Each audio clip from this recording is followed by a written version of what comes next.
All right, welcome back. We are ACI Course 12, Class 5. It's April 6, 2026, where I am. Let's gather our minds here as we usually do. Please bring your attention to your breath until you hear from me again.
Now bring to mind that being who for you is a manifestation of ultimate love, ultimate compassion, ultimate wisdom, and see them there with you. They are gazing at you with their unconditional love for you, smiling at you with their holy great compassion, their wisdom radiating from them, that beautiful golden glow encompassing you in its light.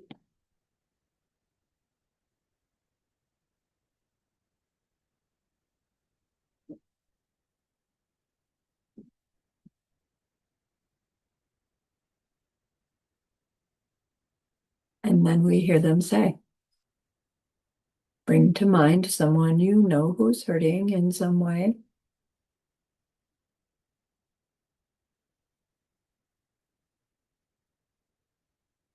Feel how much you would like to be able to help them.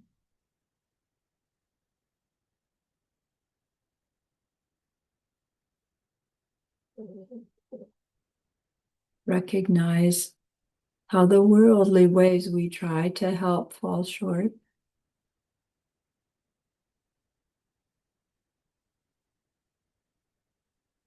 How wonderful it will be when we can also help them in some deep and ultimate way, a way through which they will go on to stop their distress forever. Deep down, we know this is possible.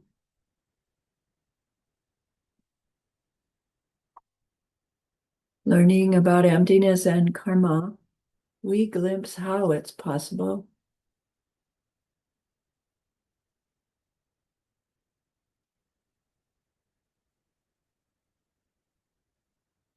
And so I invite you to grow that wish into a longing.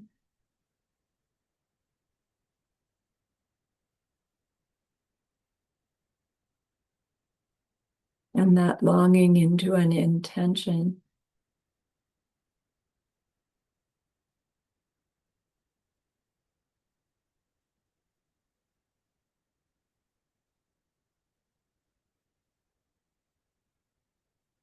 And with that strong intention, we turn our minds back to our precious holy being. We know that they know what we need to know, what we need to learn yet, what we need to do yet to become one who can help this other in this deep and ultimate way.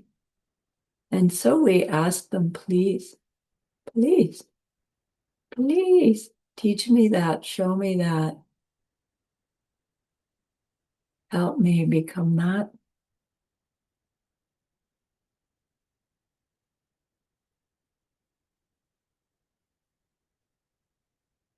And they are so happy that we've asked. Of course, they agree. Our gratitude arises.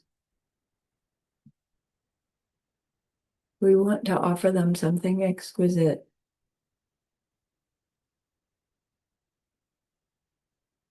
And so we think of the pure world. They are teaching us how to create.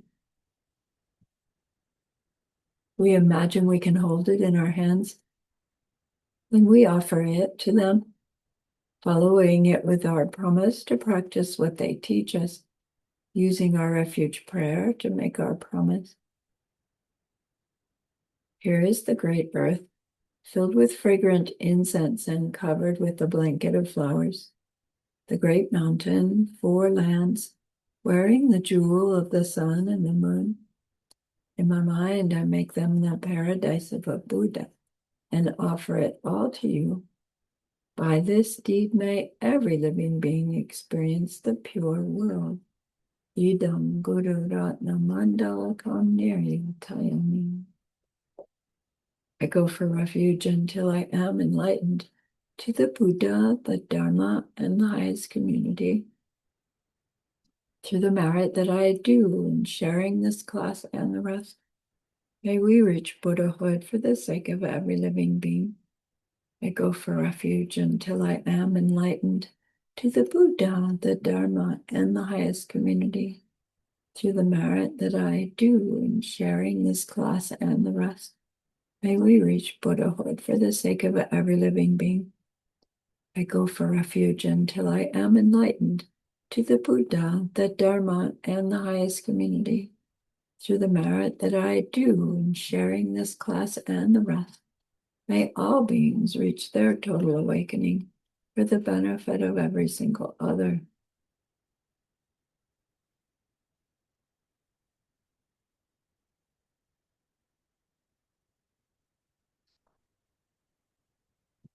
Okay, so last class,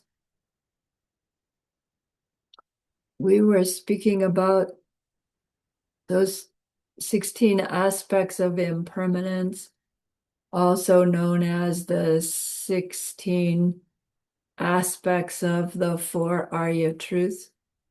And there was that discussion about whether or not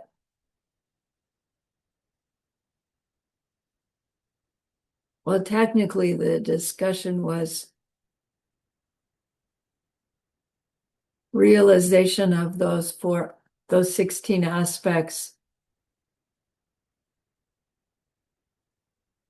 is what one needs to do in order to go on to stop all their mental afflictions and seeds for more in order to reach nirvana. And then the higher schools pick that apart a little bit and say, well, it is true that the realization of those 16 aspects is what we use to end all of our mental afflictions. But you can't actually realize those until after you've seen emptiness directly. And before that, you can understand those 16 aspects in a high enough intellectual way to choose our behaviors differently. And so stop manifest mental afflictions. But without those 16 aspects becoming real as realizations, we won't damage the sleeping seeds for mental afflictions. And so then right there went this debate. about what it meant to realize those 16 aspects and what Tonglam means, what our path of seeing means. So apparently lower schools hold that you don't have to see emptiness directly before you realize those 16 aspects of the Four Truths.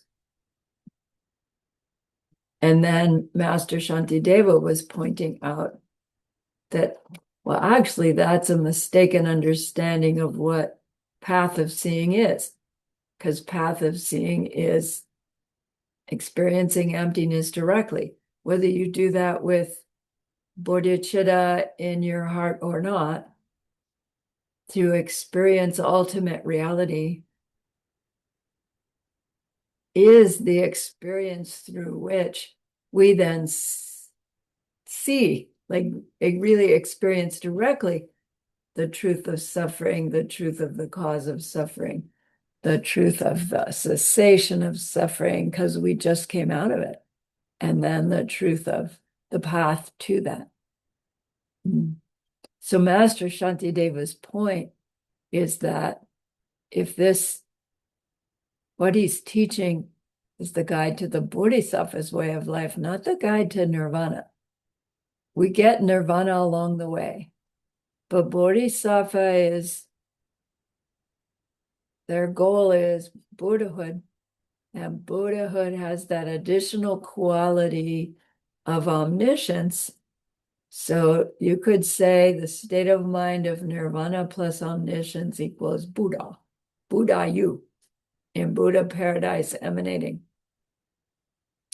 So he's wanting to point out that the level of understanding of those four truths isn't high enough to stop our sleeping seeds from turning into waking mental afflictions. We can stop the mental affliction from arising in a situation where they would by understanding high enough. And I hope we're all working on doing that to some extent. But we won't get rid of the sleeping seeds. So then we went into what is it that you have to do, or why is it that you have to direct perception of emptiness in order to start damaging your sleeping seeds. And we went into the 6 steps taught by Lord Maitreya to Arya Asanga. And so let's go through those, but let's go through it backwards. Like, why do we perpetuate samsara just by being a samsaric being? Because we core, right? Why do we turn the wheel of samsara? Because our actions collect impure karma. Why do our actions collect impure karma? Because the things we are acting towards, we believe are pleasant or because we like things and dislike things ignorantly, meaning we think the thing we like is pleasant in it, and that's why we want it. We think the thing is unpleasant because of it, and that's why we want to push it away. And so that's the step before. And so let's go backward again. We're perpetuating samsara. Why? Because I make impure karma. Why? Because I ignorantly like and dislike. Why? Because I believe that the pleasantness or unpleasantness is in the thing, whether it's a physical thing or an experience or a belief. I think the pleasantness and unpleasantness is in the thing. Why? Because those seeds are ripening into my experiencing the thing in that way. Why? Because I have those seeds. Why? Because I cord before. I acted towards things as if they were in them, from them. So I made the seeds. Why? Because I liked or disliked ignorantly. Why? Because I thought the pleasantness or unpleasant was in them. Why? Because my seeds made me do it. Why? Because I planted my seeds for how do we ever get out? So how do we ever get out? Even if we could stop replanting ignorant seeds, but we've been planting ignorant seeds like since forever. Doesn't it seem we're still stuck? It would take forever to undo those seeds, even once we're no longer planting new ones. But thank goodness it doesn't take forever. But it does take the realization of the fact that that belief in things is identities and pleasant or unpleasant in them. We need to directly experience the fact that that's mistaken, that that's not true. And that happens through the sequence of seeing the seed ripen into the object, because we were talking about the pot on the stove, seed ripening, pot on stove. But really, it's seed ripening, pot on stove, good pot. I like that pot. I'm going to use it for something good pot. It's my pot. Keep your hands off my pot. Do you see? It's like bing, bing, bing, bing, bing. To underlying all of that is the belief. Underlying our misbelief, so hard to say. Underlying our belief that the object and its pleasance or unpleasant is in it are seeds that have been planted for so long, and every new one with the ignorance planted adds to the one before. Like our ignorance is so strong that it's truly almost a miracle to be sitting here in a class where we're hearing how ridiculous that is and not running away scared, right? But rather to have the seeds to go, whoa, yes, this makes sense. I understand. I'm going to try hard to live according to it so that I can, right, grow my seeds differently. It's really extraordinary. And Geshe-la so often says, you are one in 8 billion, you are so special. And it's really true. It's like I used to think he was just being like a good parent encouraging me. But I see now that it really is extraordinary to be at this level of understanding compared, right, to where we used to be and compared to what still looks like everybody else in my world who's not the least bit interested. So I'm getting distracted.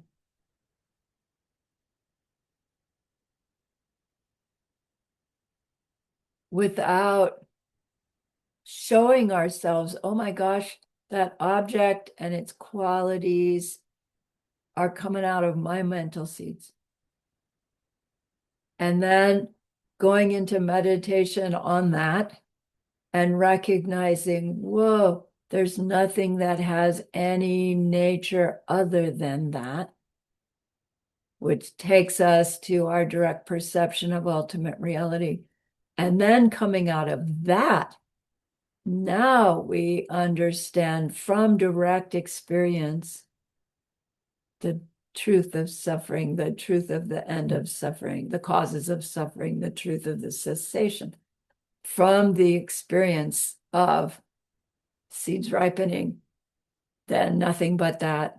And then coming down out and having those experiences during the day that show us the truth of those four truths. But now, what's happened to the way we actually experience things. Has that changed? No. Why not?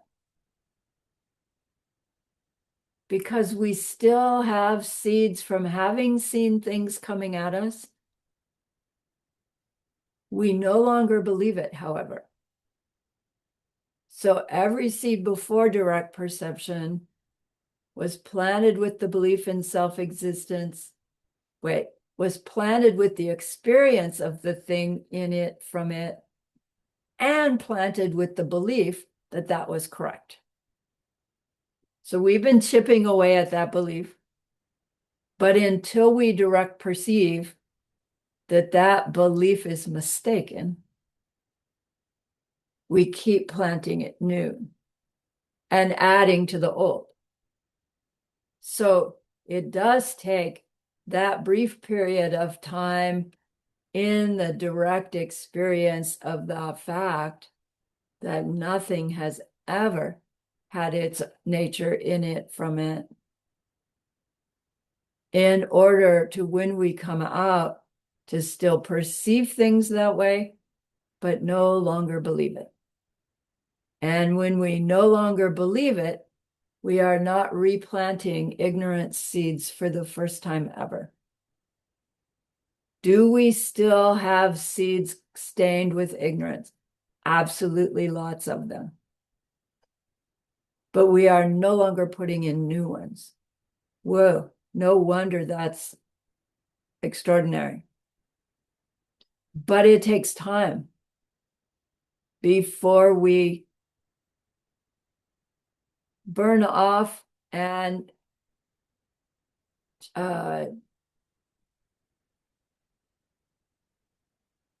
where they burn off and don't replant, don't add to the previously planted ignorant seeds. That it takes time before we reach the place where previous seeds planted with ignorance, the ignorance has been so damaged that it can't color the perception of the object anymore. And we're no longer seeing things as coming at us, but I guess seeing things as coming out of our own seeds. I can't really comprehend that.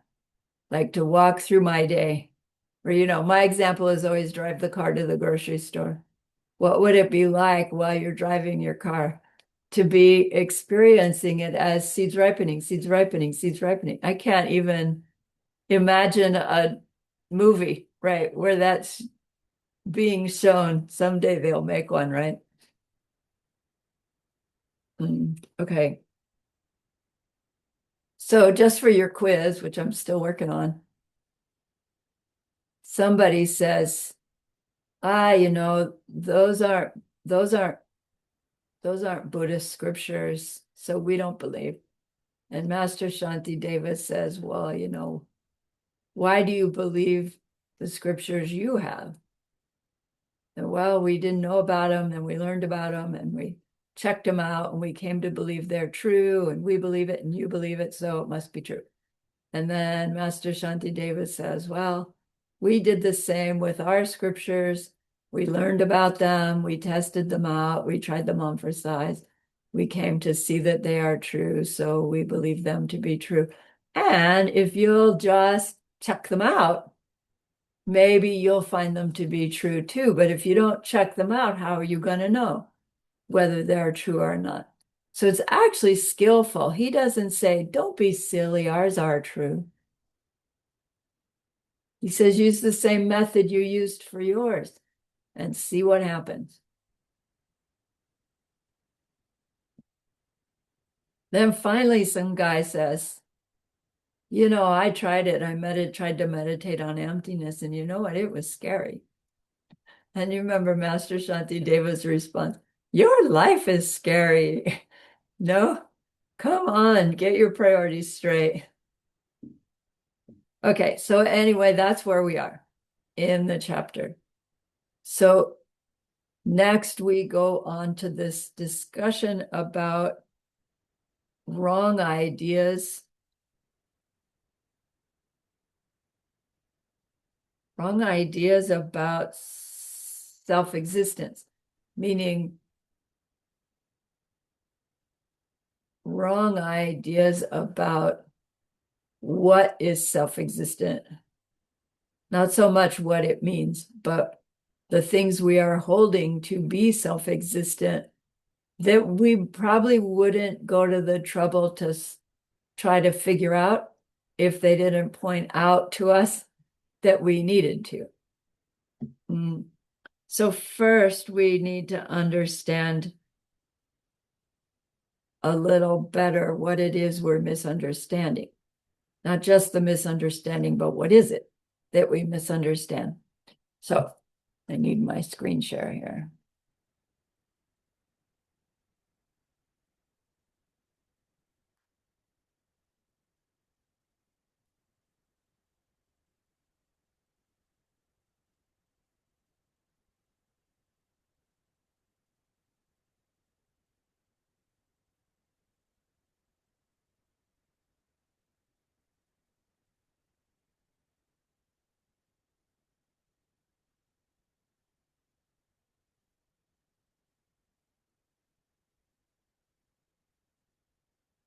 Okay.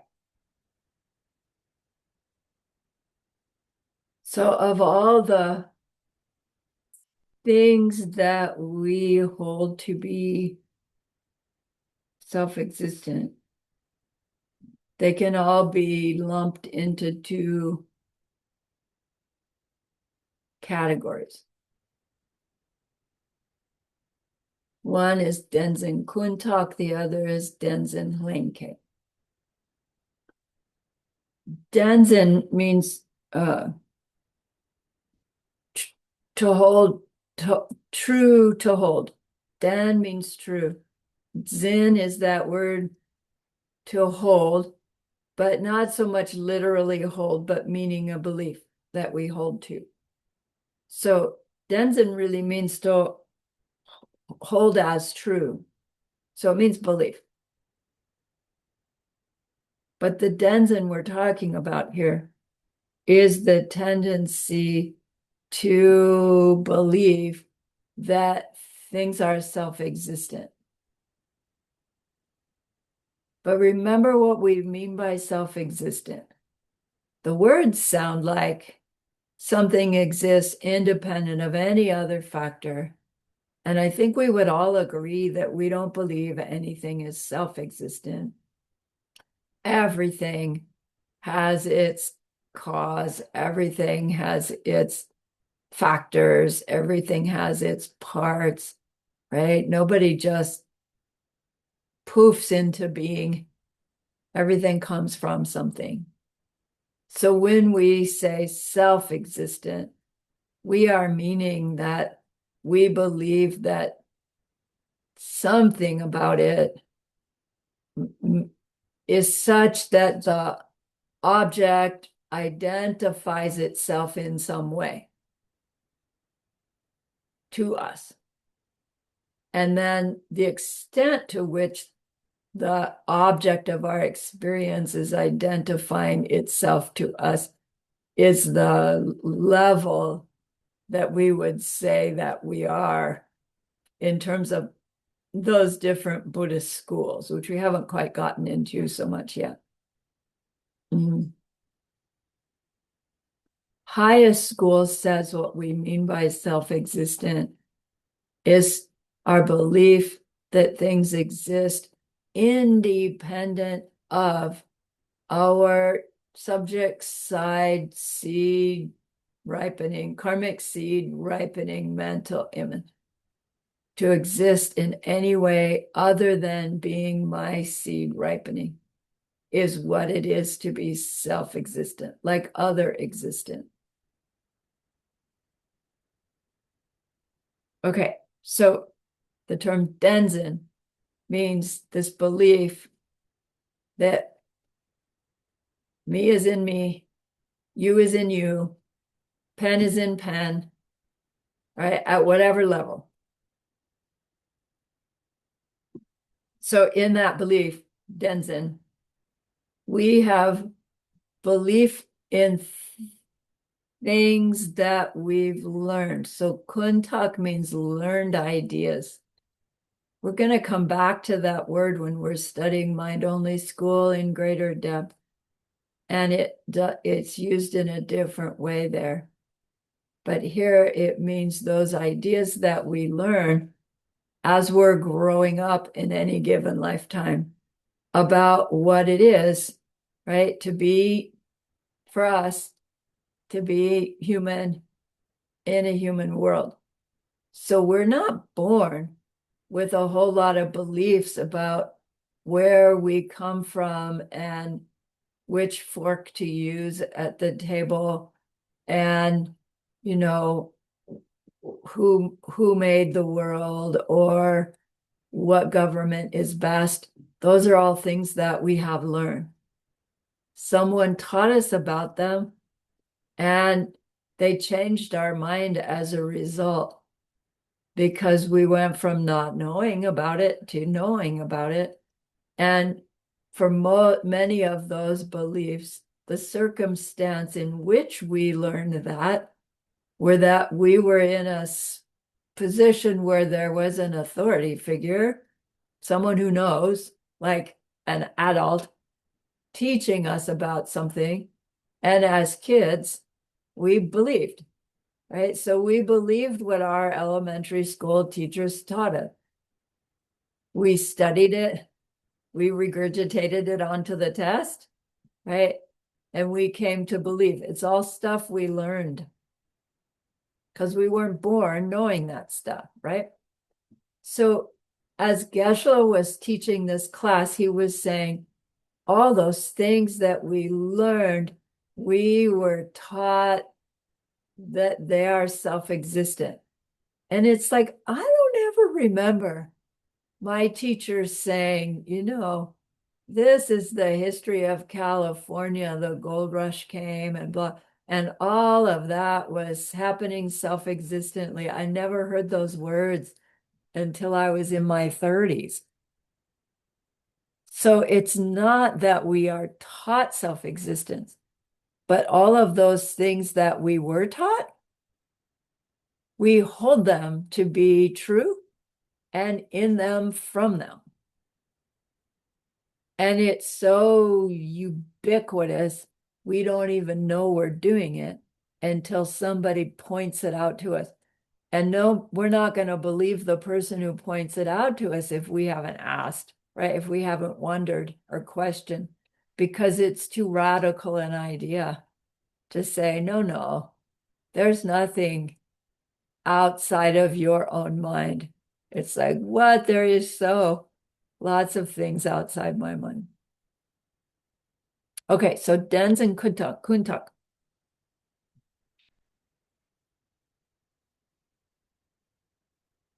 Mm.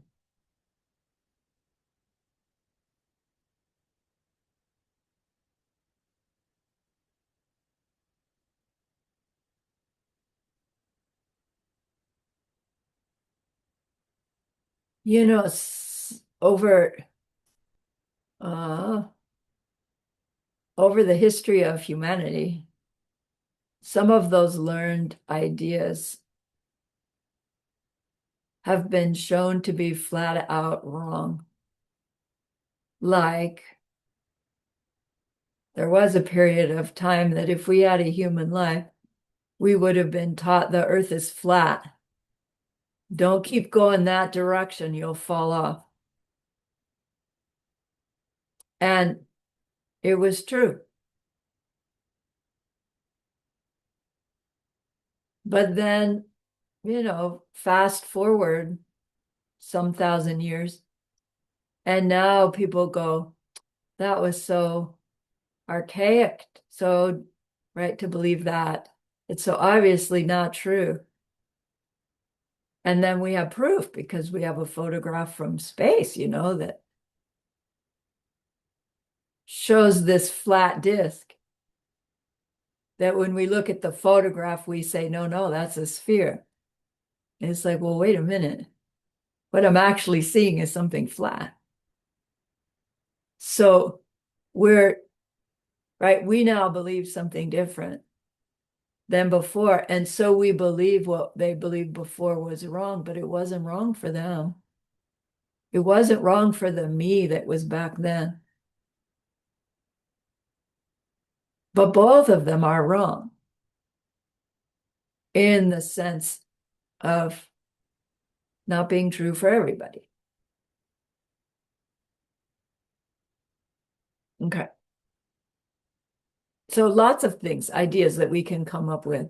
Medicine is a great example. The way we used to practice medicine, even within my career, so different. You used to give digitalis for congestive heart failure, and now it's like, nope, that never worked. What do you mean it kept my patients alive? No, you just thought it did. Yeah, right. But right? Things change. Thank goodness.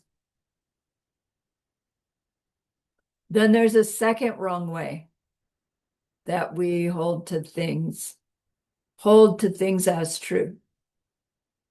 Not really a second wrong way, a second aspect to the wrong way, which is this Denzin Lenke.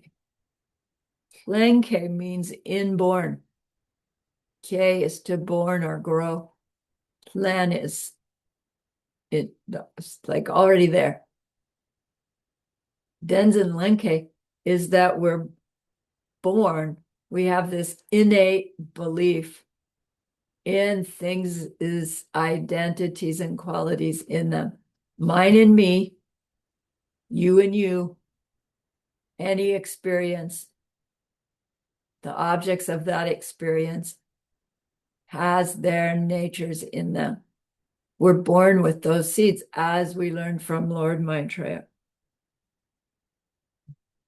Why are we born with those seeds? Because we died with those seeds. Because we lived making those seeds. So of course we have those seeds. So we have these two beliefs, things we hold to be true, but aren't true. The mistaken ideas that we're taught and the mistaken idea we were born with, which is why we hold the mistaken ideas that we're taught as how we keep making the mistake. And the mistake is that we hold them to be true. It's so slippery. So we get these two definitions. I'm not going to go through them word for word. So or drupte lo gyurwa la tu gupe densen is trying to define this learned things we learn that we then hold as self-existent. It says mainly, this is a tendency to see things as self-existent, which always relies upon someone teaching us a belief system and changing our mind in that way. Something we learn from somebody else.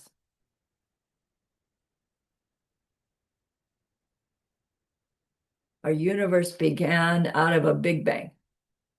And then we believe it. And when we believe it to be self-existently true. Then Denzin Lenke, Tok mamepa ne Jesu shukpa drupte lo gyur magyar, niga la yupe Denzin. Tokpa mepa ne means from beginningless time. So since forever, which is a hard concept to wrap my puny little mind around.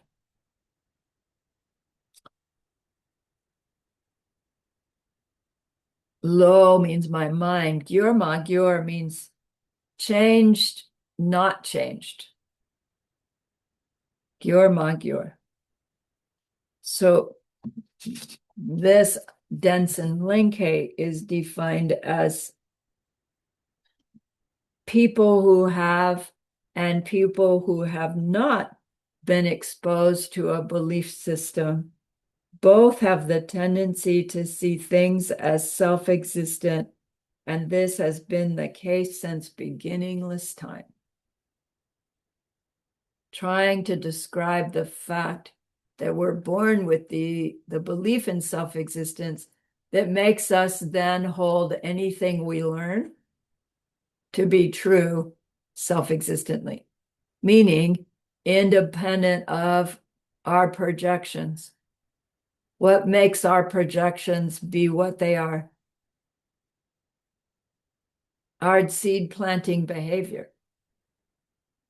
So if we stretch it all out, when we're saying, I'm born with the seeds to believe the things I learn about the world as being true, independent of being results of my own past behavior. And if we hear that and we haven't tiptoed our way into what that means, it would be like, that's nuts, Sarani.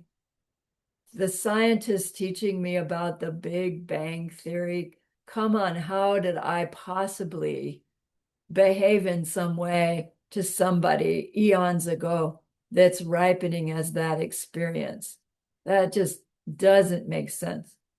But as we've been through the explanation of seeds ripening, etc., I think we're able to show ourselves that, oh my gosh, I cannot experience anything the way that I do that's not my own mind forcing me to see it that way.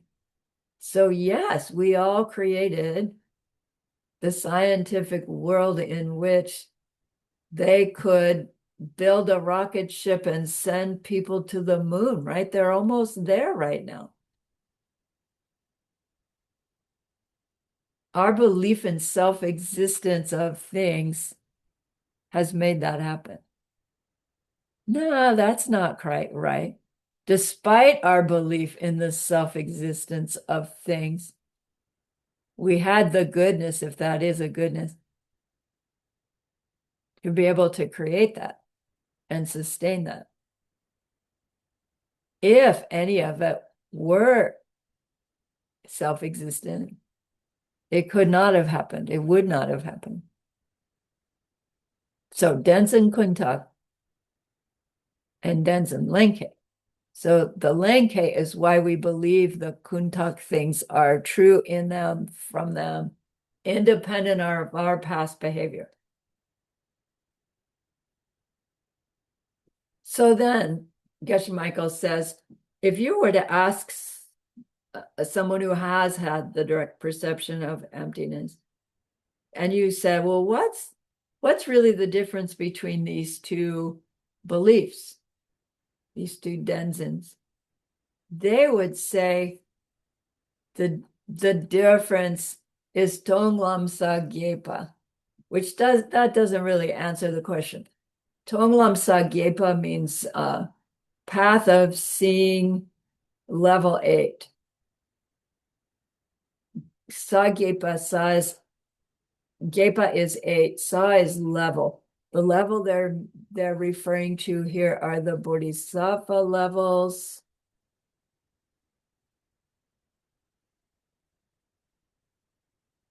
Yeah, we'll leave it at that. So if we tonglammed, saw emptiness directly with the mind imbued with bodhicitta,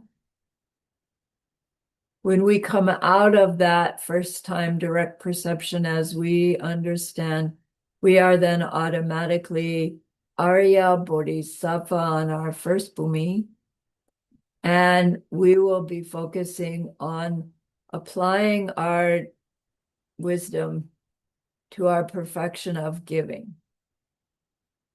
And then, that may take a whole lifetime to do, or not so long. But in the process, apparently, we will again have a direct perception of emptiness.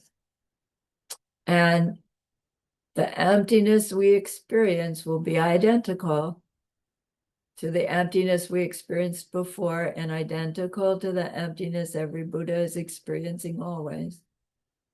And the effect on our mind, on our seeds, will take us higher in our ability to interact in our world in an even more ethical way. And our practice will be focused on giving and moral discipline. Second, Bhumi, second perfection. And as we move through the Bodhisattva Bhumis, it's at the 8th Bodhisattva Bhumi, they say, that those seeds for the belief in things, identities in them, those seeds have been so damaged that they're no longer going off as we experience things. And so at this point, we are no longer perceiving subject-object interaction between as having their own identities. We are experiencing things as seeds ripening, seeds ripening, seeds ripening. Lower schools call that state of mind nirvana. Higher school agrees that's nirvana, but that's not the goal, of course. It's a step along the way. So they don't really even say, oh, I've reached nirvana. They say, I'm at 8th level Bodhisattva. Because they still are not omniscient. They're ignorant seeds, meaning the belief in self, other, not projection, is gone. They're not experiencing it, but they still have the remnants of the seeds that were planted with ignorance, that now the ignorance doesn't have enough power to ever get over the threshold to manifesting. But those remnants of ignorance are the blockers to our omniscience. So back to this question about the learned belief and the innate belief, that Arya would say, I remember when I had my first direct perception of emptiness, and when I came out of it, I went back to seeing things in the same old way as in them, from them.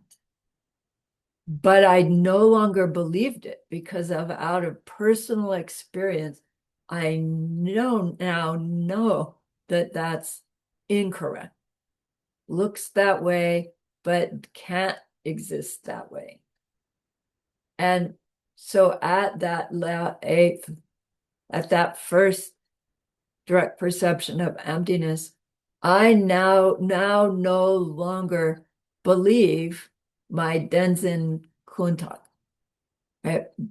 It means that everything I ever learned about my world and how things work was mistaken. But wait, only mistaken in the sense that the objects we were talking about or the beliefs we were talking about were happening independent of being results of my own past behavior. Right? So you don't come out going, oh, Big Bang is all wrong because really the universe started because that turtle, did whatever the turtle did. It isn't that the explanation is wrong. It's our belief in the explanation is wrong. And so the ramifications of the explanation are wrong. But so all those things that we used to believe as true in them, from them, we now know are not in them, from them, but rather ripening results of my own past behavior. So if Big Bang Theory helps us build a world of technology that through which we can continue to make a world that's better, then our Big Bang Theory is a result of our kindness. If Big Bang Theory results in us, destroying planet Earth, well, then in the end, Big Bang Theory was a result of our selfishness. It's not that physics isn't happening. It's that it's not happening in the way that we used to think. Once, where are you? You see what I'm trying to say? So at first level, the belief in self-existence that's gone is the learned belief. But see my words, it's like, wait, you can't say it that way because nobody taught me to see things as self-existent. I was taught things and I held them that way. But all those things that I was taught, I now no longer hold to be self-existent. Not that I don't live by them. Okay, get it? So then when do the Denzen Lenke get, when do I stop that belief? The innate belief in things as self-existent. Well, you could argue the belief is already gone, but we're still experiencing things as in them, from them, as existing independent of being ripening results of my past behavior up until 8th Bodhisattva Bhumi is what this discussion is all about. It takes time to disbelieve, to plant enough seeds with no belief in self-existence to stop the seeds that we're ripening as things as self-existent, to stop those, which means we've been planting seeds with the understanding that we're planting seeds, which means sooner or later we start ripening seeds with the understanding these are seeds ripening. So it's not that when we reach nirvana or Buddhahood, our mind stops being mental images forced by results of past deeds. It's still that. Even as Buddha, we are that. Only now it's happening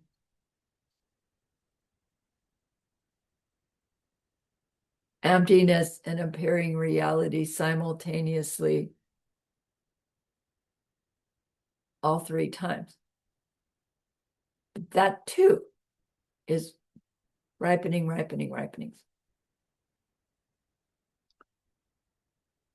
All right.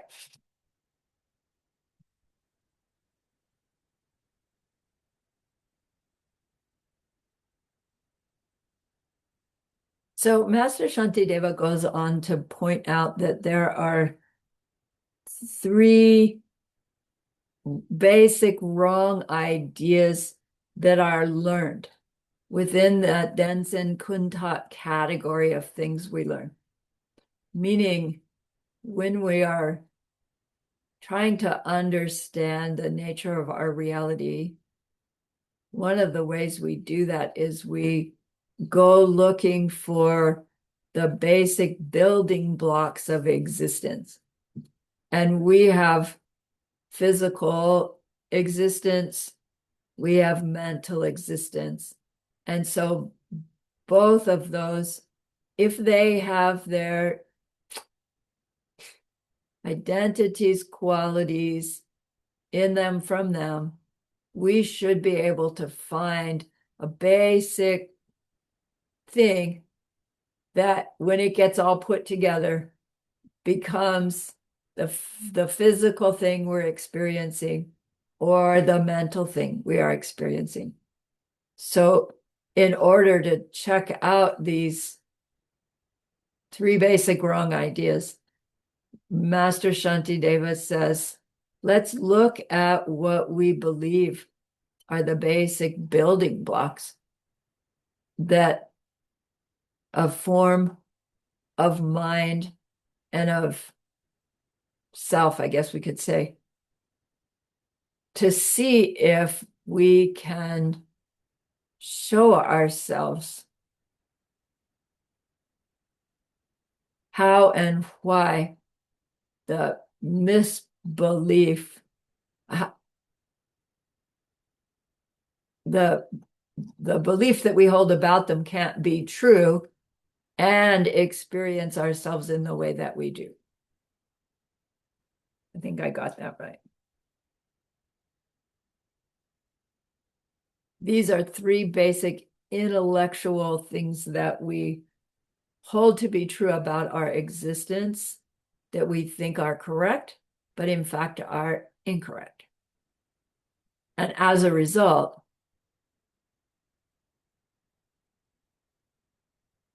things can't work in the way we want them to work. So the first one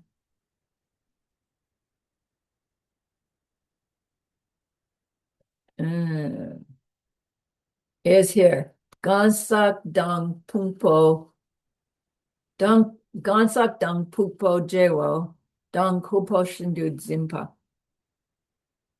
Zimpa is to hold as. Similar word here as the zin, right? To believe. Gansak means person, but meaning one's own person, right? Not the other person, but this person. Gansak dang pungpo means the person and their heaps. Pungpo is heaps, are skandhas. So gansak dang pungpo means me and my heaps, you and your heaps. Jewo dang kulpo means Jewo is master and kulpo is servant.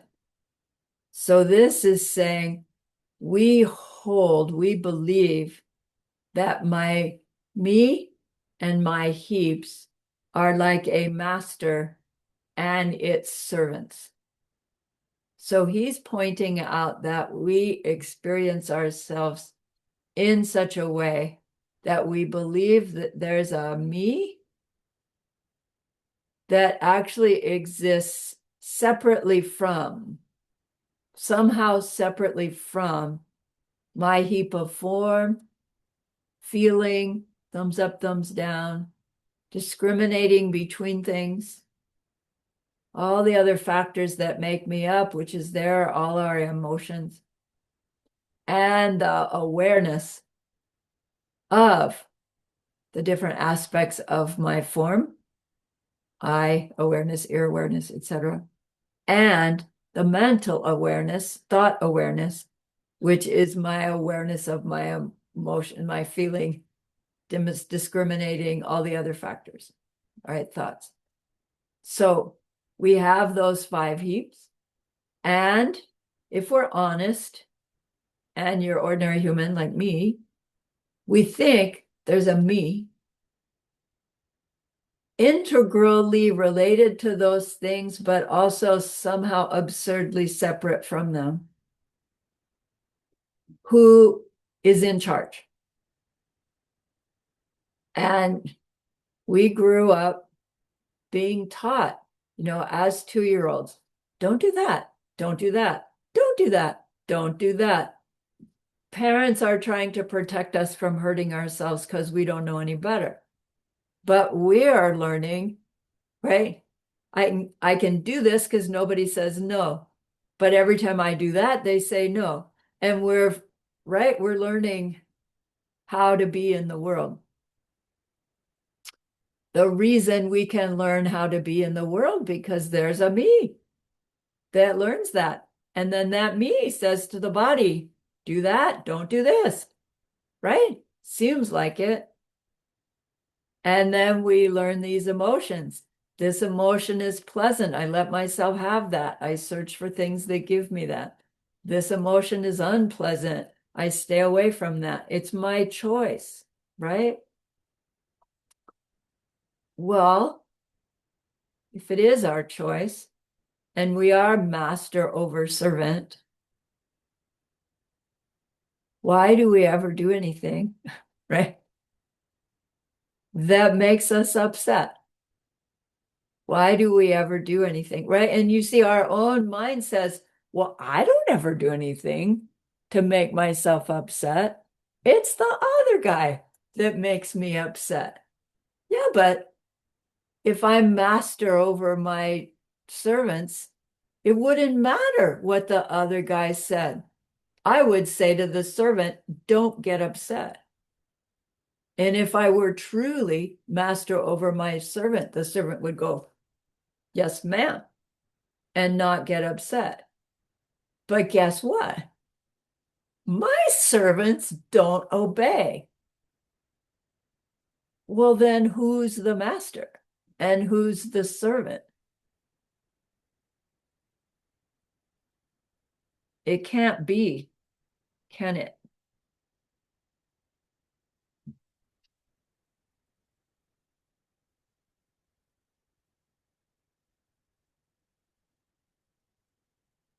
So it's interesting, this level of investigation. Is there a me that's master of my heaps? No, it's not even a Buddhist school to say that there is a master of my heaps. That's like pre-Buddhist school. But Geshe Michael points out, even as we're studying our Buddhist schools and learning to move ourselves higher, our Denzen Lenke's seeds are perpetuating this belief that there is a me that's somehow independent of my experiences. And once we point it out to ourselves, we can understand it. But man, to take it off its master throne is very, very difficult because we don't have any familiarity with what it's like to not be that. No, we automatically think, oh my gosh, I would never do anything. Everybody would trample on me, right? Which may or may not be true.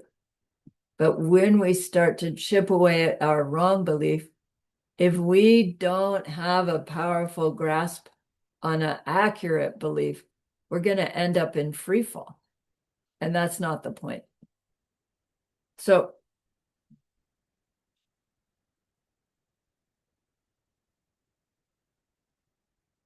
is there a part of me that's independent of my body or my mind?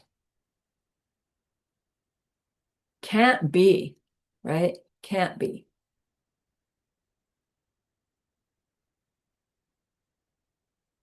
So the task is to find the me I believe is there and then investigate that. Second, let's take our break, then we'll go to the second one.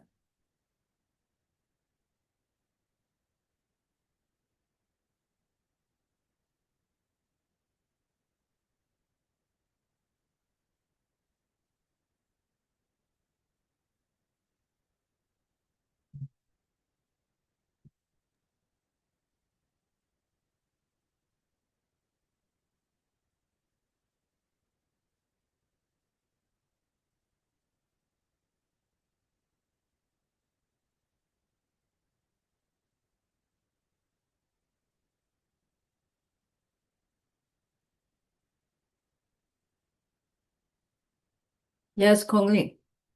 Yes, teacher. Very simple question. Want to clarify. This one. Last week, the uh, for ayat truth, there are 16 aspects, and then are we going to learn it later in details? Yes, we'll learn the 16 later. Okay. I think that we had them in course 6, Diamond Cutter Sutra.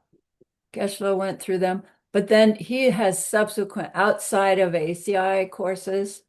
Geshe Uh, has taught the 16 aspects in Lamrim. So you could get into knowledge base and uh, probably search the 16 aspects of Four Arya Truths, and you would get his uh, teaching where they were all listed. I can't do them off the top of my head.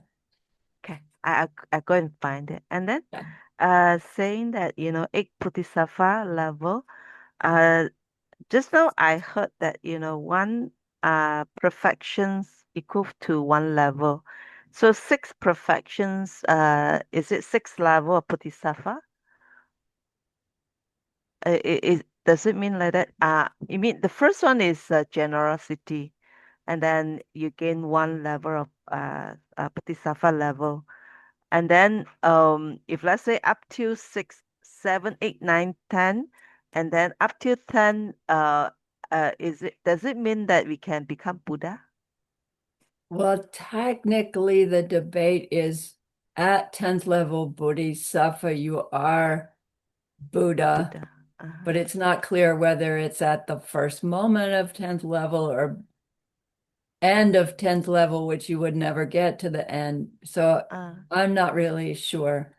And uh, then they don't name the Bodhisattva bhumis after the perfections, but it is implied that what happens on first bhumi is you're focusing on your perfection of giving. mm-hmm, And then at some level of that, you have enough goodness that you go back into the direct perception, you come out, and then you add to that your focus on ethical uh, disciplines, which you're already doing. So now it's getting more uh-huh, subtle, and uh-huh, then not getting angry, and then joyous effort that you've been doing all along. Do you uh, see? So it starts to get slippery. You've been yeah, doing meditative concentration all along, but uh, something is specific at that, what is it, would be fifth Bodhisattva Bhumi about meditation. But I don't think it means that your whole life as your fifth level Bodhisattva is that you're in meditation all the time.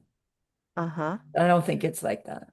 I Oh, don't, oh, do you oh, see? So you can make the correlation of Bhumi to perfection, mm, but then, that would be, I think, limiting to mm. understanding what's happening at each of those Bhumis. Then what about six, seven, eight, nine? What is it about, Yeah, they have to do with still burning off those seeds of ignorance. And they say it has to do with the what's called the four modes of alama. Uh, Your how you gather students, how you interact with them, generous, what is it? Peaceful, generous, uh, empowering, and wrathful. Something about that in those further ones. I don't know. okay. I have some ideas about it. And then later, if let's say I have the chance to learn, then I get what is Yeah, it about. Thank you yeah, so much. yeah. I haven't had teachings on the Bodhisattva Bhumi specifically, and I've dug into the literature to read it, and it is incredibly confusing. Okay. My way, like, I get some little information, then later I learn about it, and then Yes, just bit by that's bit, then perfect. that's why I can, go through it, and then I ask question, and yeah, something like that. Yeah. Good. So I just want to clear it up. Yeah. Perfect. Thank you. Thank you. Okay. So another general purpose wrong view that we hold, or thing that we hold to as self-existent, is this one, Dolchen Trame Du Zimpang. Doltron is the Tibetan word for atomic particle. Chame means the smallest one.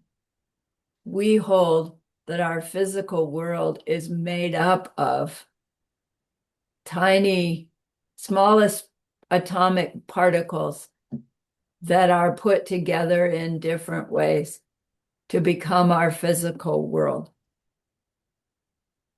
That there are smallest physical particles as building blocks of our reality. And that we believe that that smallest particle, if we could in fact find it, we would then find ultimate reality. So physics is looking for the smallest particle. And, nearly 100 years ago, they thought they found it.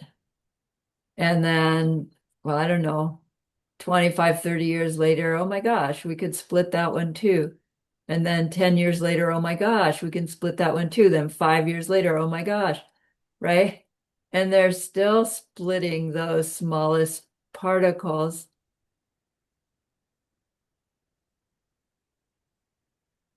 Recognizing, wow, probably this will never end.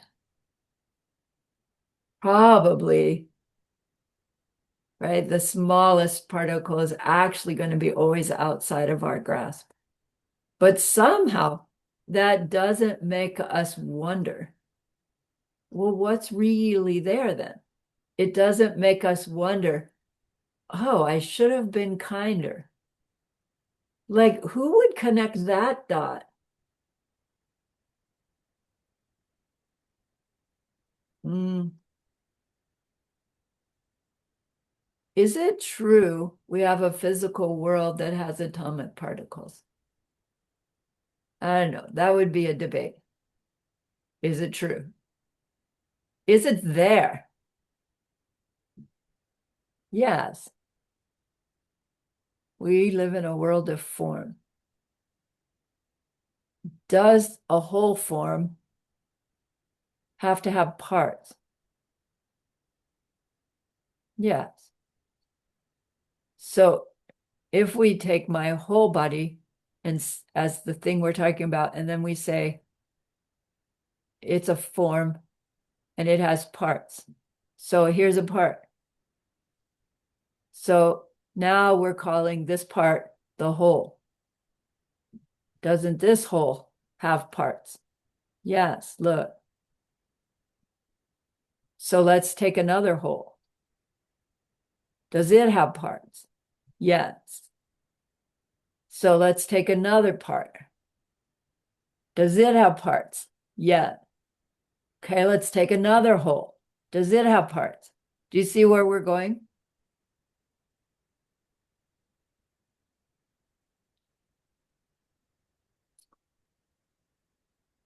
So whole things having parts, whole physical things having parts that come together to make the whole. That shows us how things exist. How this is a hand, this is a thumb, this is a Surani's body. But it doesn't explain why. And then why is this a thumb? There are so many aspects of that. Why is it a thumb? Why do I see it as a thumb? Why do I use it as a thumb instead of a pinky finger? Like the whys are completely different than the how. Included in the why investigation can also be, why does it hurt? Why is it getting older? Right? We can find whys for things when our how will eventually actually end up in this like space of this is useless. To keep splitting the smallest particle of the existence, smaller, smaller, smaller, smaller, smaller, we'll never get to the smallest one that can't be split. Why not? Because if you have a smallest particle,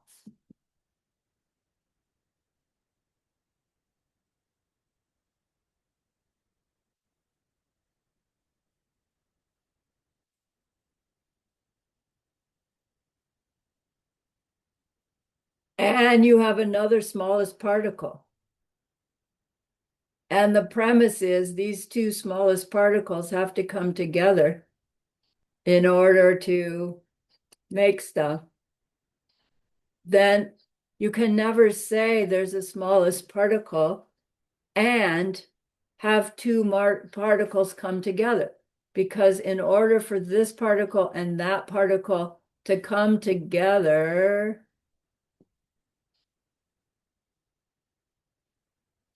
and not immediately completely overlap, oops, that was supposed to be a dot, then this particle has to have a this side and a that side, and this particle has to have a this side and a that side, so that there's a place where they can touch, which means the particle is not the ultimately smallest particle, because now it's got a part here that's smaller than it, right?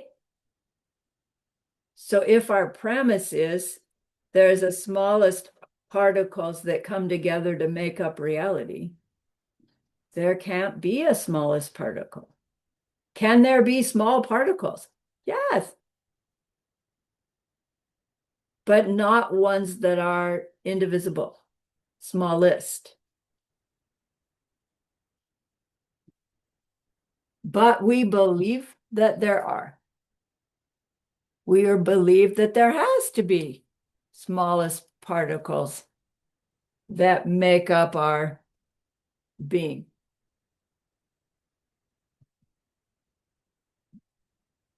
How do they really exist? As unique to the experiencer of them, right?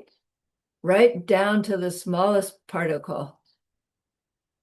There's still, to establish that particle as the smallest particle, there has to be some subject side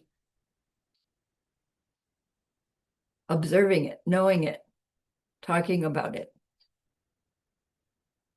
And then whatever they believe about it is included in their experience of themselves talking about it or experiencing it.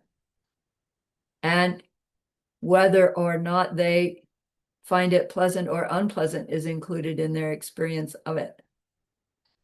And so whether or not they like it or dislike it is included in their experience of it. And so as we're experiencing something, we are responding to it. And that response is imprinted in the mind. That's what we call karma, right?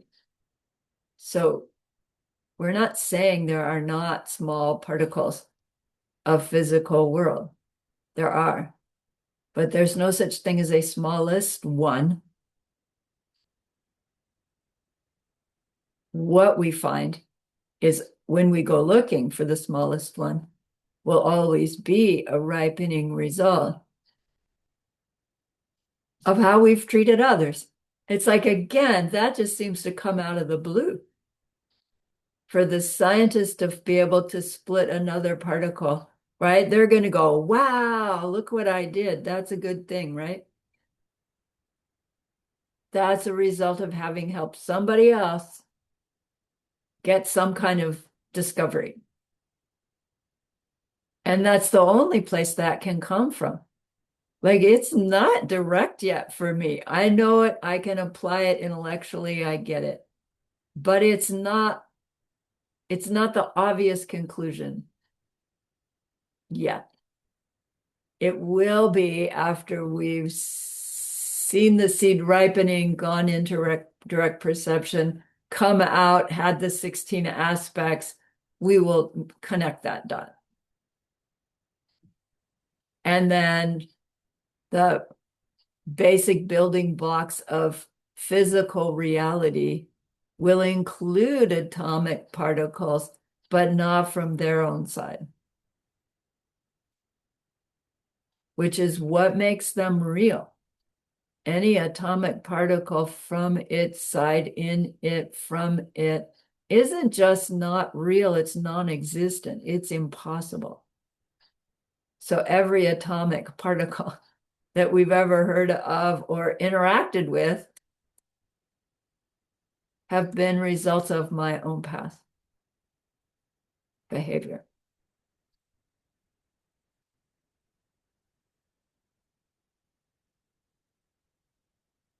So the wrong view is not the atomic particle. The wrong view is the belief that it came out of the Big Bang, not out of our karmic seeds for the Big Bang. Anything being not our karmic seed says mind only, lower middle way, and upper middle way. But they all kind of mean something different. All right, third. Where am I? Dulchan. Shepa ke chikchame du zimpa. So we've talked about what we believe are the building blocks of physical reality. What about the building blocks of our mental reality, our awareness reality, consciousness reality? Shepa ke chik, excuse me, Shepa ke chikchame du zimpa. We hold that our minds are made up of indivisible instances. Kechik chame, indivisible instances. My mind is made up of these indivisible instances of awareness. Indivisible, like the atomic seed was indivisible. That would mean there's an instant of awareness that does not have a beginning, a middle, and an end. Take away the beginning, take away the end. Find the middle moment of your mind awareness. Oh, wait a minute.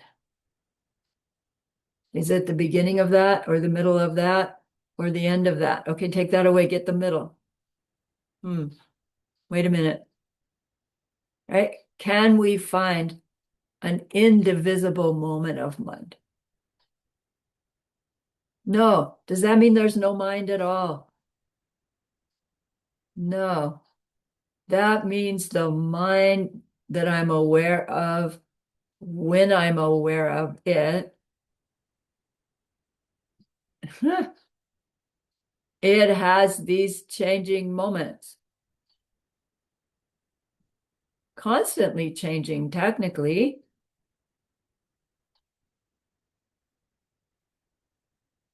Well then, which moment is my real mind? If we're looking for the ultimate reality of our mind, it's gonna have to be found in a moment of awareness, isn't it? And if we're talking ultimate, it's gotta be the one that's always there. It's gotta be this thing that's in, not depending on anything else. It has to be this instant of awareness. But by the time we've identified that instant of awareness, what's happened? We're past it. But it's not gone because we have another instant of awareness. But by the time I realize, well, that's my now instant of awareness. Well, wait, no, now I'm in my now. Which now's the real now? when they say be here now. It's like, it's disorienting when you sit down and try to find it. And when we're still misbelieving what we're looking for, that's why it's disorienting. When we're understanding what we're looking for, it's like freedom. Oh my gosh.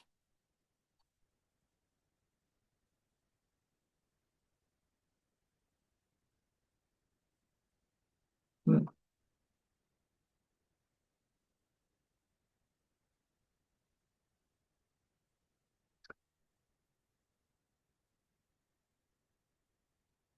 So to hold that our physical world of form still has some smallest particle that come together to make up our things we call wholes. And this discussion about our mind must be made up of indivisible moments of awareness. These are beliefs that are held by lower Buddhist schools. Schools that believe that things that function have to have their own reality. We couldn't drive a car if that car wasn't real. And we hear when the higher school say, oh, it's nothing but your karmic seeds, it's nothing but your projection. Lower school minds go, oh, so nothing's real. So I get that about thoughts, ideas, right? Those have no tangible reality, but my car, my yelling boss, right? My triple berry pie, those can't be just my projections because they're so real. But that reality has to have a smallest particle. It's not non-Buddhist to think that. Same with our mind.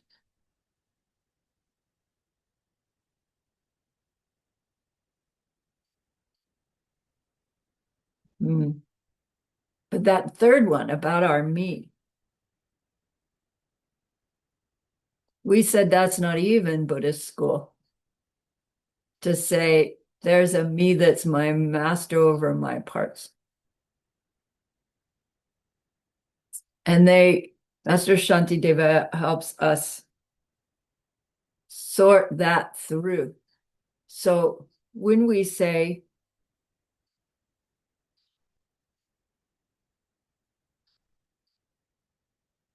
am I the sum of my parts? Yeah, we would probably say, sure, you have all of my parts together. You have me. Middle way says, no, we are not the sum of our parts. So why not? How do we investigate that? Let's do it by way of our friend the pen. So remember, we we our eyeball picks up colors and shapes. Then look, I'm going to fine tune it. Yeah. You saw the little tip. You heard the click. Our minds are putting together all this information, plus the information, if you look inside your mind, will say, oh, this pen probably had a pen factory, plastic parts put together. Probably it has that thing on the inside with the little spring. You know what I mean? And probably that has ink inside. So even though we're not directly perceiving those things, when you say, your mind says, oh, pen, boom, all that's included in it. So now, if I took all those pieces apart and I laid them out on the table and showed them to you, could we say, We have all the parts of the pen there.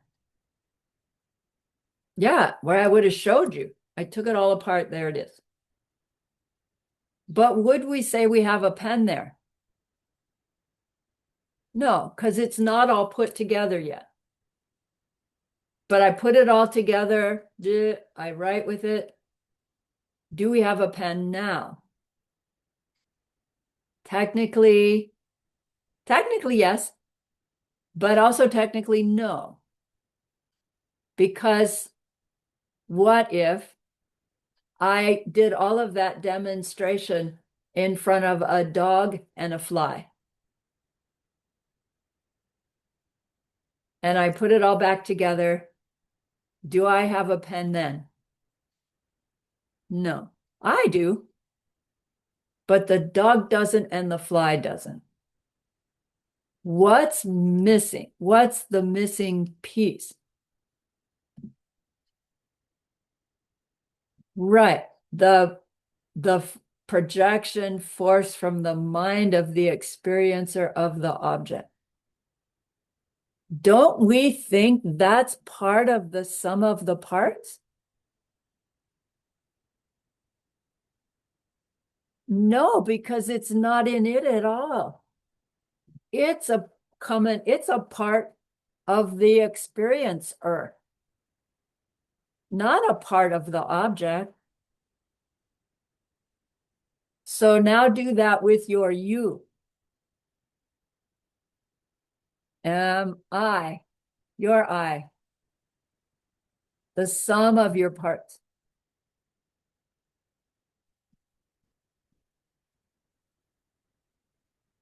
Well, if you're not the sum of your parts, what the heck are you?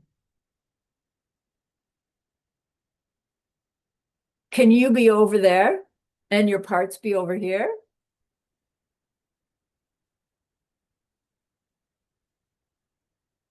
But if you have all your parts and you're in a crowd of people, none of whom know you, now who are you? What are you?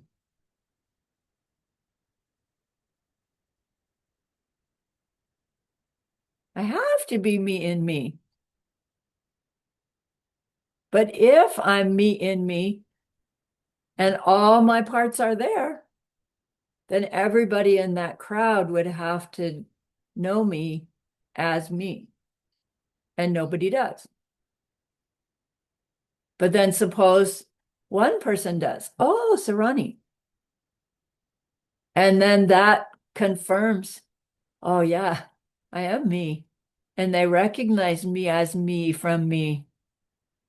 It actually reconfirms my wrong belief that I am the sum of my parts because they saw me and said, oh, Sarani, they recognized me. When in fact, it proves the opposite. It proves I'm not the sum of my parts because I wasn't Sarani for anybody until somebody goes, oh, Sarani. So my me, Sarani, dependent upon them, for them. And my own me, Sarani, says, yeah, but see, my me, Sarani, is the real Sarani, the building block of this thing with parts, is my experience of me, Sarani. I'm the only one that really knows me. My sum of my parts makes me. But wait a minute. That other person has seen my face directly and I never have. That other person can see my back directly and I never have. So who knows me better? Them or me? If my me is my sum of my parts. Do you see it has to be separate, a separate thing from our sum of our parts? But wait, we started out saying it was a separate thing that's in charge of everything. And we showed ourselves, no, if it's a separate thing, it's not in charge. But that was actually the wrong conclusion. The conclusion is supposed to be when we really get there, it's not that there's not a me, it's that I'm not in charge. And there is a me, but by the time I find the one I think is there, it's changed. By going looking for my me, the awareness of what I think is me when I find it is different than the one I was going looking for, right?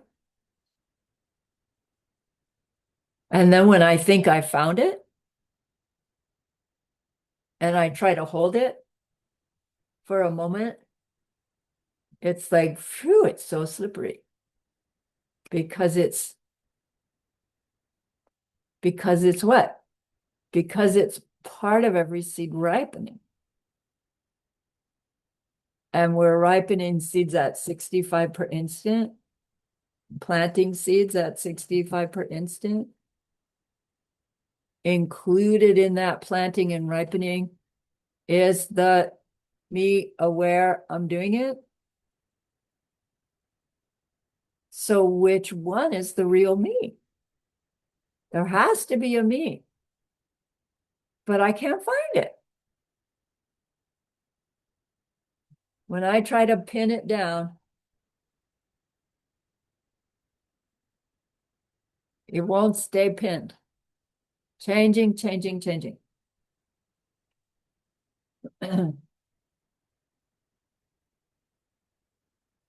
So how is all that helpful? If our own me, how do we start that? I am not the sum of my parts without the mental image ripening overlay. That group of parts is my me. If that me is experienced as pleasant, it's a ripening result of some kind of kindness that's been imprinted, trying to be pleasant for something else, someone else. If that perception, me, is unpleasant, it's a forced ripening of when I was unpleasant. I perceived myself unpleasant towards another. The the to have an experience will automatically also have a thumbs up and a thumbs down. And because of a thumbs up, thumbs down, we have I like, I don't like. And then we have our feelings about it. And from that, we act. And as all of that is ripening, we're watching, so it's all being imprinted again. Mm.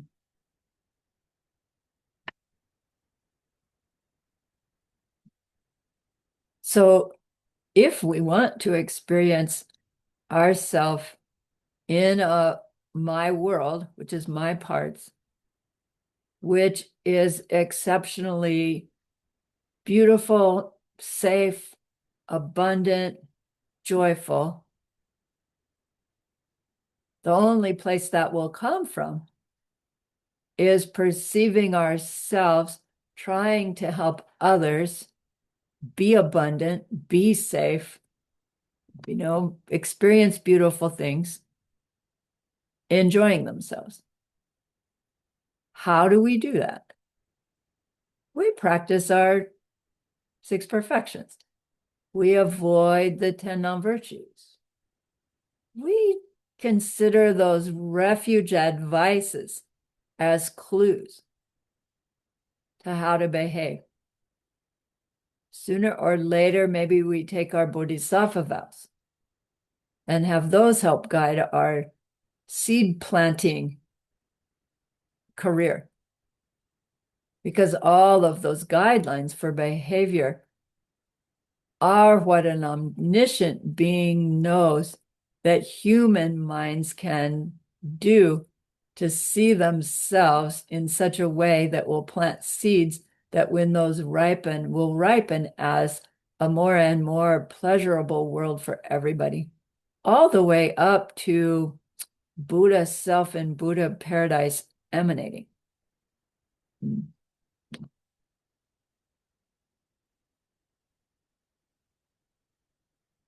So when we say, am I the sum of all my parts? We have to say, no, not until I label all those parts as me. It's like, but how can you say I'm doing that? We're not doing it. It's happening. We are forced by our karmic seeds ripening to be labeling these parts as me, these parts as me and my world, me and my experience, moment by moment by moment. So technically, then, we exist as nothing more than our karmic seeds going off in rapid succession, right? When we first learn about karma, we say, oh, I have karma, and my karma is ripening into my experiences, and that's all correct. But if we're looking for ultimate reality, ultimate appearing reality, we are our karma. We aren't someone who has karma. We are our karma and nothing but. My me does not exist in any other way than as karmic ripenings moment by moment by moment by moment. And that's always how my me has existed, whether my me was a mosquito or a hell being or a, queen of Egypt, whatever I was, whatever I perceived myself as, nothing but seeds ripening. So if we think about it, we would go on to say, well, wait a minute here. If I'm a different person every 65th of an instant, then how can you say I am my karma ripening? Because the one who plants the karma and the one who ripens the karma, everybody knows the one who plants it has to be the one who ripens it. But it's clear that you are a totally different person being by the time you ripen the seeds that you planted. So this whole thing about karma just falls apart. Does it?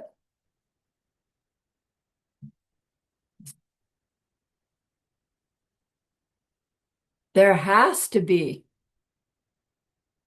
a soul. There has to be an Atman. There has to be some uh some aspect of my me that stays the same in order to be the one who ripens the karma of what I did to plant it. It makes sense, doesn't it? My own mind wants to hold that. Well, if that's true, that I'm the same me that planted it that gets it, that means there's a part of me that isn't changing. That's what same means. And if the me that's unchanging aspect of me is a suffering me, I am stuck. I can't ever change that because I just established that it has to be there in order to be the one that plants and ripens the seeds. So it's like, what's wrong here?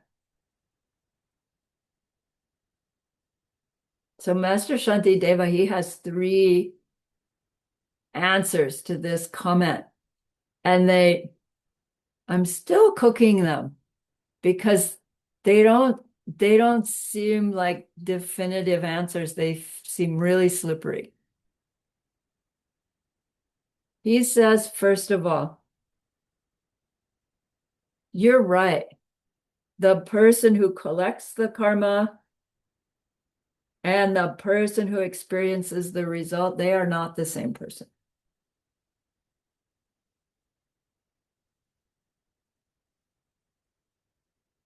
He said, but that's true even if you were to have a soul or an Atman, that would have to be true because you can't be an unchanging thing and plant a seed and ripen a seed.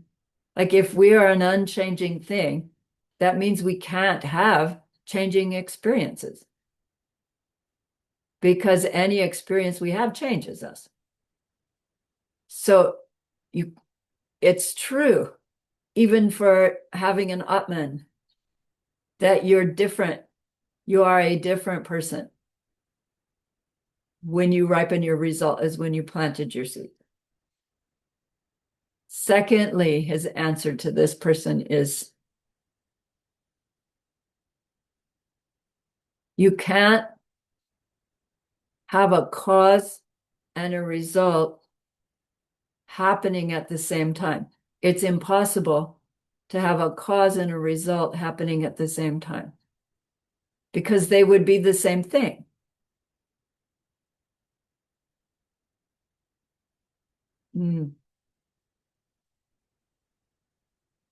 It seems obvious that there has to be some time that elapses between when you do anything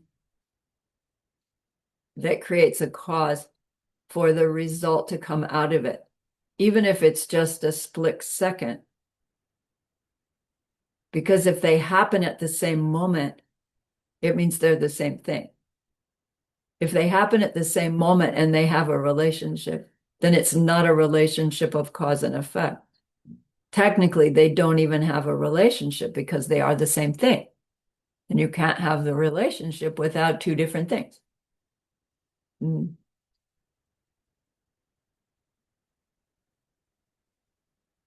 So if we're saying the person has to be the same one who plants the cause, who gets the result, he's saying, well, then you must be saying that you get your cause and your result simultaneously.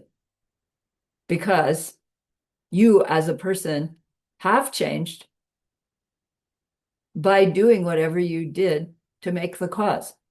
Even as you plant the tomato seed in your garden, you are different than you ever were before because you've never planted that seed before, even if you've spent your whole lifetime planting tomato seeds. Everyone is unique. So he's pointing out the absurdity of the argument. Third one is this one. Gyunchik la jepapo dang drebu chupapo tenrung. Tenrung means it's okay to say. This is what I think is so slippery. It's okay to say that the person who causes the karma and the one who experiences the result are the same person going on in a stream.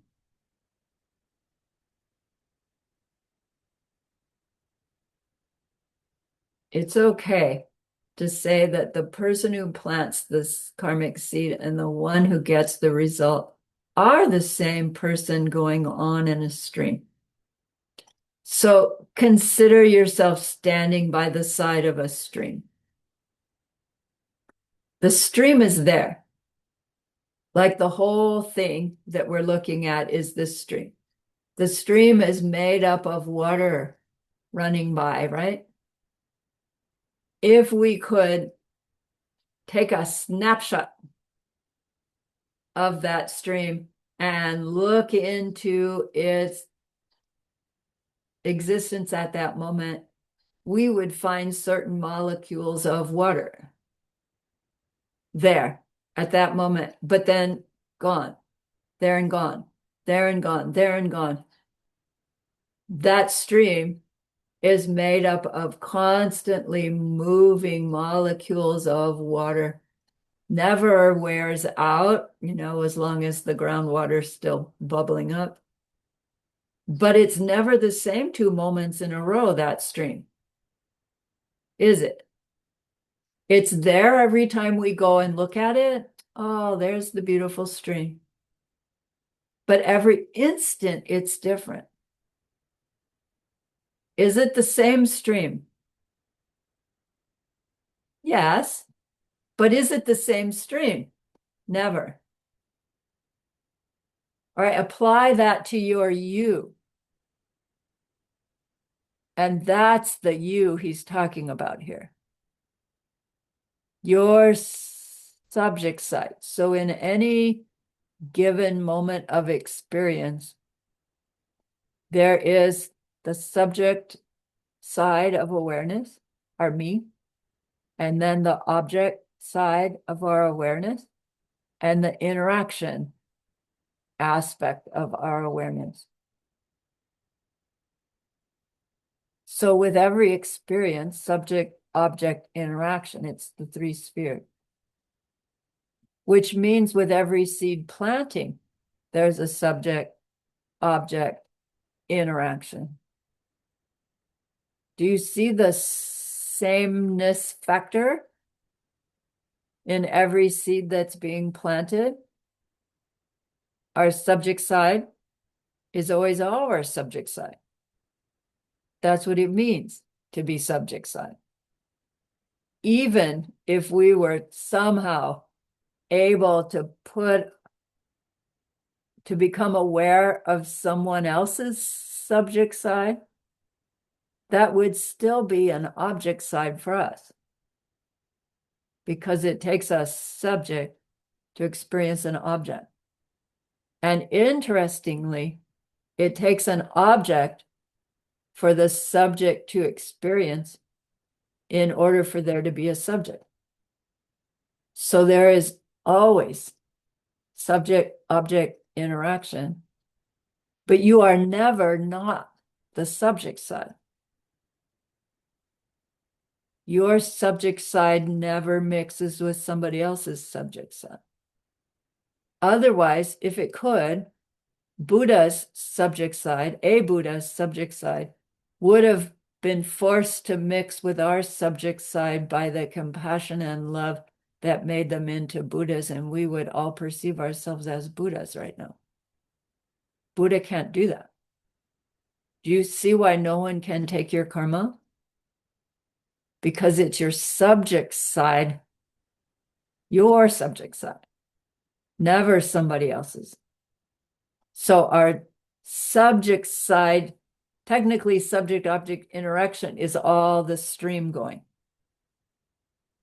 The subject side is always there, but it's never there 2 moments in a row the same, like the stream.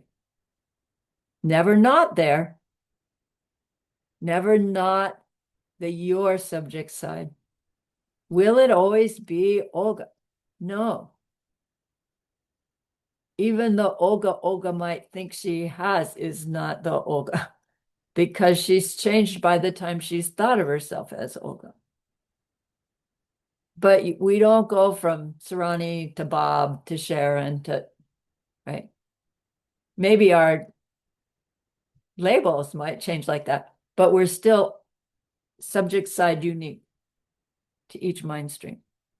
So Master Shantideva is saying, look, when you catch on to that, then it's no contradiction at all, that there can be no indivisible moment of mind that has to be the thing that's carrying forth my awareness, and that there can't be any indivisible physical thing that comes together to make my physical world. And there can't be a me that's independent of all of those things that runs the show, because subject object interaction are so integrally happening. Karma, ripening, planting, right? We are our karma. Our karma includes everything that ripens out of it and everything that's planted in it. So how is it that we really exist? Ask lower way to middle way. And middle way says, Cha sheki sokpa la tene tanye taksam. Cha sheki sokpa la tene tanye taksam. Tanye taksam means mental image. Tanye taksam, nothing more. We exist as a collection of parts. Chase ki tsokpa. We exist as a collection of parts based on a mental concept and nothing more than that. We are a collection of parts that gets a mental image, me and my parts, me and my life, me and my world. And nothing more than that. So that means we are all infinitely changeable, aren't we? And how do we change? Karma, karma, ripening, ripening, ripening, ripening. So are we stuck with the karma that we already have? Sort of. But aren't we planting karma moment by moment by moment by moment? So aren't we creating our futures as we sit here? Yes.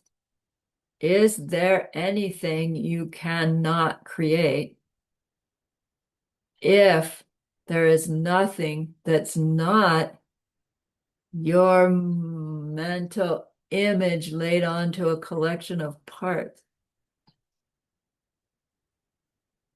No, nothing we can't create.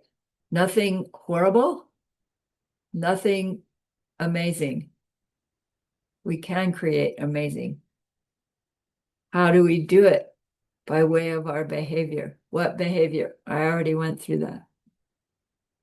Refuge vows, non-virtues, refuge advices, 5 lifetime lay vows, Bodhisattva vows, someday diamond way vows if you get in a big hurry. They all boil down to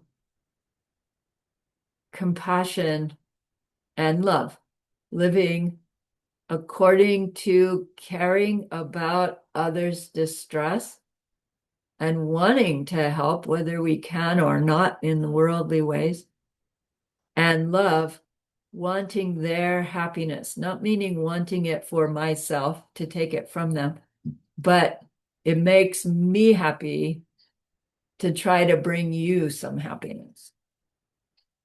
Little worldly happinesses are fine.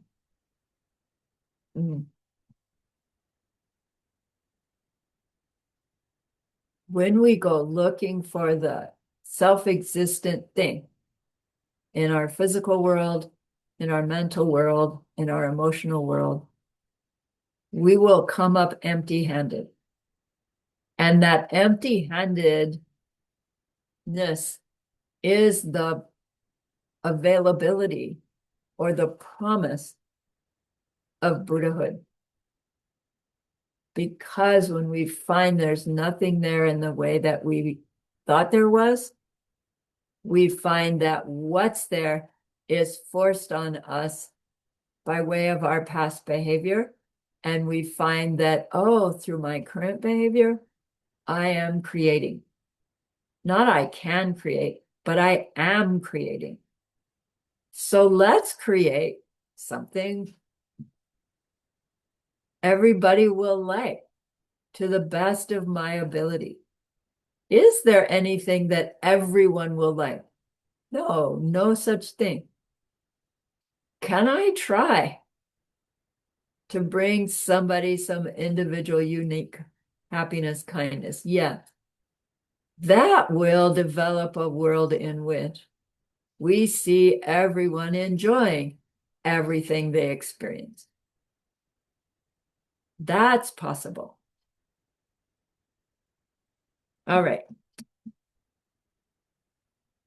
Good job. That's class 5. Oh, even right on time. Good for me.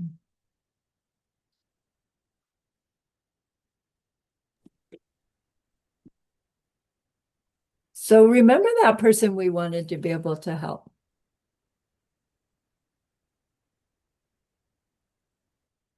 We took a deep dive into how it is that we will help them in some ultimate way someday. And that's a great, great goodness. So please be happy with yourself and think of this goodness like a beautiful glowing gemstone that you can hold in your hands.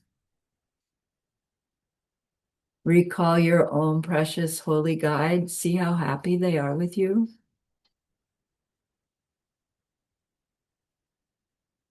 Feel your gratitude to them, your reliance upon them.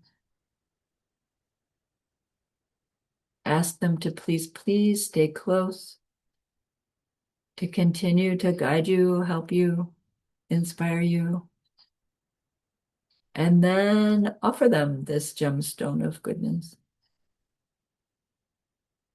See them accept it and bless it, and they carry it with them right back into your heart. See them there, feel them there, their love, their compassion, their wisdom.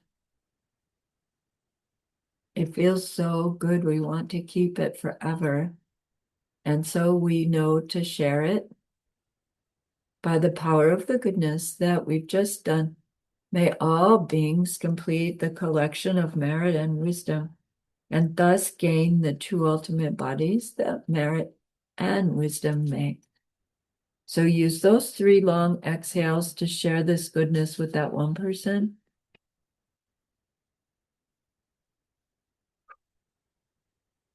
Just share it with everyone you love.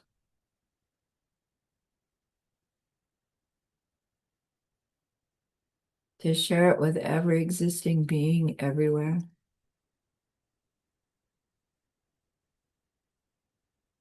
See them all filled with loving kindness, filled with wisdom, and may it be so.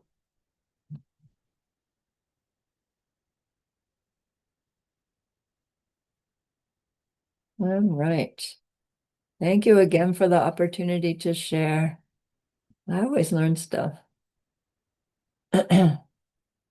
Yes.